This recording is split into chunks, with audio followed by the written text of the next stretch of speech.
आज हूँ महाविश्व संक्रांति तथा ओडिया नववर्ष। आज महावीर जयंती, हनुमान जयंती एवं आज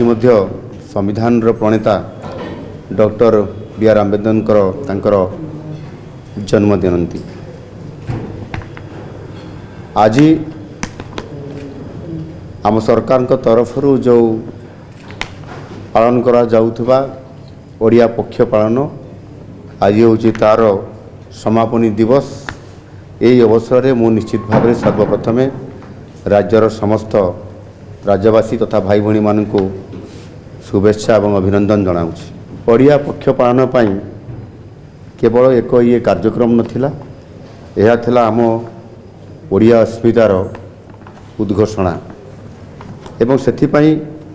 आम सरकार आसिला परे स्वतंत्र भावे ओडिया अस्मिता को आधार करिकरी ओडियांकर पाई ओडिया ऐतिह्य संस्कृति परंपरा को बजाय रखिया पाई एवं आम ओडिया जाति को भल पाइबा पाई एवं समस्त ओडियार कर्तव्यबोध को आमे मन रखी आम भविष्य निर्माण करने पाई स्वतंत्रता आमे देइछु। ओडिया जाति निज भाषा संस्कृति और स्वाभिमान पाई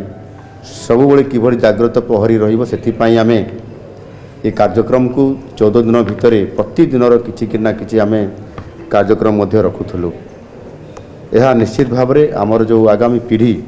जो माने अछंती आम संस्कृति आम परंपरा एवं भाषा सहित ये जोड़िया पाई आमे निरंतर भावे आम सरकार को तरफ तार उद्यम को आमे जारी रखिकरी बहुत सफल ये कार्यक्रम करें पारिछु। ये कार्यक्रम भितर अनेक काम आम करूँ जमती रक्तदान शिविर 6000 यूनिट रु अधिक ये रक्तदान शिविर कार्यक्रम माध्यम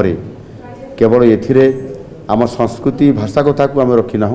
ये सेवा करिवार जो शक्ति आम ओडिया मान भितर अच्छी ताकू मध्य आम सामना को आनीछु। ओडिया भाषा रे संपूर्ण भाव में सरकार जो विभाग गुड़िक अच्छी से 90% विभिन्न फाइल रे विभिन्न विज्ञापन रे विभिन्न प्रकार कार्यक्रम रे आमे सेतिरे शामिल करि पारिछु। आगामी दिन 100% करिया पई मध्य आम योजना भितर ये निश्चित भाव में सहायक होबो। सेही भली भाव में ओडिया रे कथा कहिबा, ओडिया रे चिट्ठी लिखिबा एवं समस्त ओडिया रे मध्य गप लिखिबा, ओडिया रे कहानी लिखिबा, ओडिया रे कविता लिखिबा, ओडिया रे आमे आमर लिटरेचर को माने प्राधान्य देबा यह उपरे मध्य बहुत गुरुत्व आम सरकार ये पक्ष पालन समय भितर आमे कार्यक्रम करिछु। सर्वोपरि ओडिया खाद्य ओडिया चलणी ये समस्त को आमे गुरुत्व देइछु एवं ता सहित मध्य ये ओडिया पक्ष पालन सहित जोड़ी हेई नथिले मध्य विश्व ओडिया पखाल दिवस पालन करिबा एवं सेथिरे ओडिया खाद्य को ओडियार व्यंजन को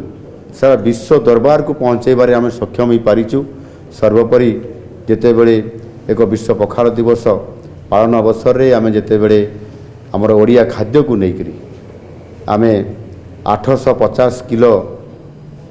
ग्राम चाउल ता सहित आम पखाल तैयारी करिवार आमर जो भली भाव में आमर रोषेई करिवार प्रणाली एवं ताहा सहित मध्य 326 प्रकार आम व्यंजन भेज एवं नॉनवेज उभयर जेभली भाव में आम प्रदर्शन करिछु ताहा विश्व गिनीज बुक ऑफ वर्ल्ड रे ये स्थान पाइबा निश्चित भाव में बहुत बड़ गोटे परिचय सृष्टि करिबारे आम इतिहास रचिछु। सेही भली भाव में आमर चालीचलन एवं साहित्य लिटरेचर रे मध्य आम सामना को आनिबा एवं समस्त को एथिरे शामिल करेबा एवं सेथिरे समस्त प्रकार ये कार्यक्रम को आम शामिल करि पारिछु। बरपुत्र मानकर जोठी जन्मस्थान अच्छी से जन्मस्थान मानकरे वंदनीय बरपुत्र नाम रे कार्यक्रम करिकरी तांकर इतिहास तांकर कहानी तांकर वीरत्व एवं त्याग तपस्या एवं बलिदान किभली भाव में से ये ओडिया जाति पाई ओडिया लोकंकर पाई ओडिशा पाई प्राण बलि देइकरी समान संपूर्ण भाव में आज स्वतंत्रता प्रदान करिबारे जो भूमिका नहीं ताहा उपरे वंदनीय बरपुत्र कार्यक्रम मध्य बहुत सफलता देइछु एवं सबु ओडिया युवक युवती मान को लेकर एक बहुत बड़ गणदौड़ कार्यक्रम रखा जाइथिला जो कि हजार हजार आमर ओडिया युवक युवती माने भाग नहीं करी सेमाने मध्य ये ओडियात्व को आगक नेबा पाई निश्चित भाव में आम सामने उभा होते जहाँकि एमती अनेक कार्यक्रम करने द्वारा ये कार्यक्रम आगु हो नाला बरपुत्र मानकर जन्म जयंती पालन करवा भुवनेश्वर जैत भवन रे घंटे पालन करले समाप्त हो जाउथला किंतु आम सरकार आसिला परे जोटी बरपुत्रंकर जन्म स्थान उत्कल गौरव मधुसूदन जन्मस्थान होउची कटकर सत्यभामापुर गत वर्ष आम सेठी जन्म जयंती पालन करूँ उत्कल दिवस रे चलित वर्ष मध्य आम उत्कलमणि गोपबंधु दासंकर जन्मस्थान पुरी जिलार सुआंडरे सेठी मध्य आम आमर उत्कल दिवस अवसर में उत्कल दिवस को सेठी पालन करूँ उत्कल दिवस पालन करने प्रत्येक बरपुत्रंकर जन्मस्थान रे ये निश्चित भाव में तांकर कहानी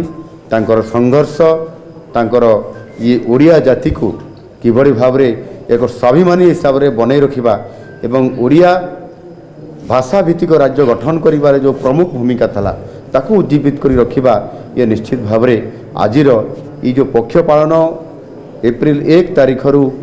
आज ओडिया नववर्ष 14 तारीख पर्यंत ये पणा संक्रांति पर्यंत ये महा विषुव संक्रांति पर्यंत जो कार्यक्रम रखाई ताहा निश्चित भाव में अनन्य एवं आगामी दिन में ये कार्यक्रम माध्यम आम ओडिशा को यशस्वी करइबारे समृद्ध ओडिशा बनइबारे विकसित ओडिशा बनइबारे ये निश्चित भाव में आमको सहाय हेब एवं महाप्रभु जगन्नाथ आमको सही आशीर्वाद दियंतु आम ए कार्य सफलता लाभ करूँ। धन्यवाद।